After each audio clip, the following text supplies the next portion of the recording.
पुढची बातमी अभिजात मराठी विषयीची। मराठीला अभिजात भाषेच्या दर्जाची नुकतीच घोषणा करण्यात आली आहे का असा प्रश्न सध्या अनेकांना पडलाय। याचं कारण मराठीला केंद्राकडून अभिजाततेचा अजून अधिकृत दर्जा मिळालेला नाही। या संदर्भातली माहिती नुकतीच समोर आली आहे। याविषयी विरोधकांकडून देखील प्रश्न उपस्थित केले जात आहेत। पाहूया याविषयीचा हा खास रिपोर्ट। तारीख होती 3 ऑक्टोबर 2024। आपल्या मराठी भाषेला अभिजात भाषेचा दर्जा मिळाला तो दिवस।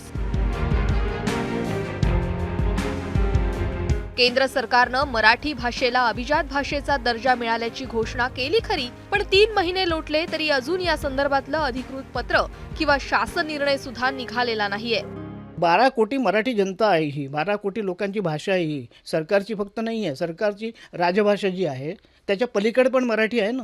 ही 2500 वर्षाची भाषा असल्याचं तुम्ही सिद्ध केलं आहे। मग हिला लाभ आता 10 वर्ष आम्हाला दर्जा मिळायला लागले। आता शासन निर्णय यायला आम्ही पुढचे किती वर्ष वाट पाहायची आणि त्याचे लाभ प्रत्यक्षात मिळायला किती वाट पाहायची? याचे काही तर उत्तर द्यायला पाहिजे। कोणीतरी अकाउंटेबल आहे की नाही, जबाबदार आहे की नाही उत्तर द्यायला यंत्रणांमध्ये?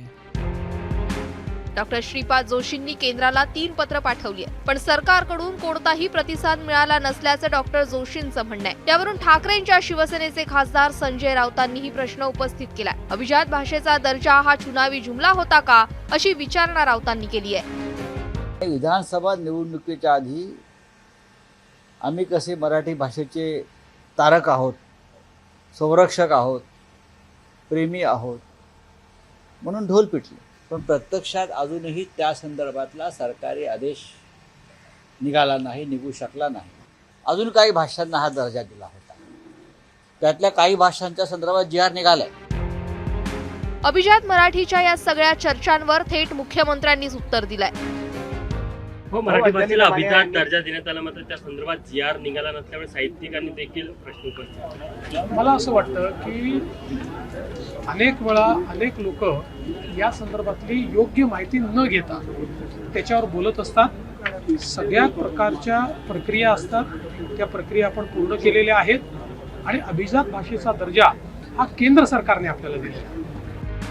मराठीला अभिजात भाषेचा दर्जा मिळाल्यानं आपल्या भाषेला एक उंची प्राप्त झाली, तिचा गौरव वाढला। मात्र आता या संदर्भातला जी.आरही केंद्राकडून लवकरात लवकर काढला जावा हीच अपेक्षा। तुषार कोहळेसह ब्युरो रिपोर्ट, एबीपी माझा, नागपूर। एबीपी माझा, उघडा डोळे बघा नीट।